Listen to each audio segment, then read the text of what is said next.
Memahami Injil Markus bab 7. Perempuan bukan Yahudi yang percaya.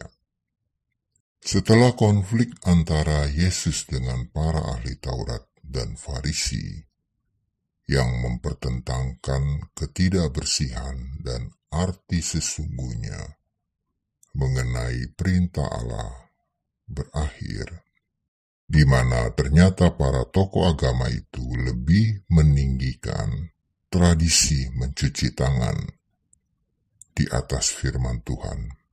Sedangkan arti sebenarnya dari perintah Allah dapat diabaikan demi tradisi dan perintah manusia. Maka selanjutnya Yesus dan para murid meninggalkan Galilea menuju daerah yang bukan wilayah Yahudi, yaitu Tirus dan Sidon. Lalu Yesus berangkat dari situ dan pergi ke daerah Tirus. Ia masuk ke sebuah rumah dan tidak mau bahwa ada orang yang mengetahuinya. Tetapi kedatangannya tidak dapat dirahasiakan. Malah seorang ibu yang anaknya perempuan kerasukan roh jahat segera mendengar tentang dia, lalu datang dan tersungkur di depan kakinya. Perempuan itu seorang Yunani bangsa Siro-Fenisia. Ia memohon kepada Yesus untuk mengusir setan itu dari anaknya. Lalu Yesus berkata kepadanya, "Biarlah anak-anak kenyang dahulu, sebab tidak patut mengambil roti yang disediakan bagi anak-anak dan melemparkannya kepada anjing." Tetapi perempuan itu menjawab, "Benar Tuhan, tetapi anjing yang di bawah meja juga makan remah-remah yang dijatuhkan anak-anak." Maka kata Yesus kepada perempuan itu, "Karena kata-katamu itu, pergilah sekarang, sebab setan itu sudah keluar dari anakmu." Perempuan itu pulang ke rumahnya, lalu didapatinya anak itu berbaring di tempat tidur, sedang setan itu sudah keluar. Bila dicermati pada peristiwa penyembuhan yang Yesus lakukan ini, mungkin timbul pertanyaan-pertanyaan sebagai berikut. Yang pertama, mengapa pada awalnya Yesus menolak permohonan wanita itu?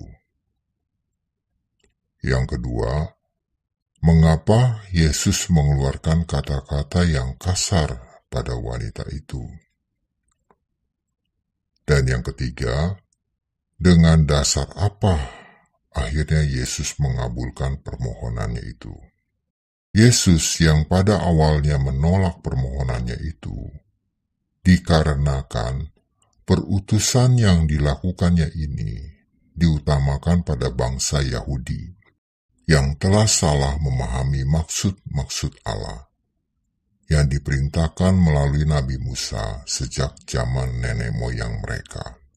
Sedangkan wanita itu belum mengenal Allah, dan oleh bangsa Yahudi, bagi yang belum mengenal Allah, dikategorikan sebagai bangsa kafir.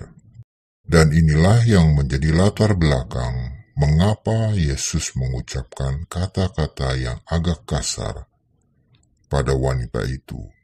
Lalu, bila wanita itu belum mengenal Allah, hal apakah yang membuat ia dapat memiliki iman yang percaya akan kehadiran Allah dalam hidupnya? Jawabannya adalah yang pertama, karena didasari oleh keinginannya yang mau datang pada Allah. Yang kedua, sikap kerendahan hati saat memohon pada Allah melalui Yesus. Dan yang ketiga adalah ketegaran hatinya.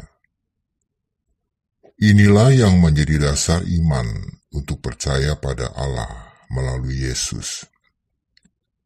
Dan oleh karena sikap dan isi hati dari wanita inilah yang dilihat oleh Yesus, sehingga mengabulkan permohonannya itu, walaupun dinilai melanggar perutusannya, yaitu lebih dahulu memperhatikan umatnya, baru kemudian orang lain. Yesus melihat isi hati dan tidak terikat oleh peraturan yang dinilai najis atau kafir bagi orang-orang yang mau sungguh-sungguh datang padanya. Lalu apakah ada makna-makna yang bisa didapatkan melalui peristiwa ini? Pasti ada, dan makna-maknanya adalah sebagai berikut. Yang pertama, kerendahan hati dan ketegaran yang dimiliki oleh wanita itu saat memohon pada Yesus bisa menjadi permenungan bagi kita saat masalah datang dan terlihat tanpa ada pengharapan. Apakah kita juga mau datang dan memohon pada Yesus dengan kerendahan hati? Yang kedua, sikap Yesus yang melanggar hukum demi orang luar atau kafir ini. Hal ini memberi makna bahwa belas kasih Yesus tidak terbatas pada orang-orang tertentu saja. Dan yang ketiga, keterbukaan Yesus pada orang-orang bukan Yahudi.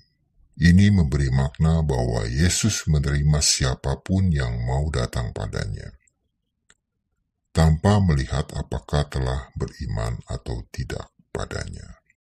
Cukup sekian dulu pembelajaran memahami Injil Markus bab 7 pada video bagian kedua ini. Dan akan dilanjutkan pada video berikutnya pada bagian yang ketiga tentang Ia menjadikan segala-galanya baik. Terima kasih telah menonton video ini dan semoga bermanfaat dan Tuhan Yesus memberkati kita semua. Amin.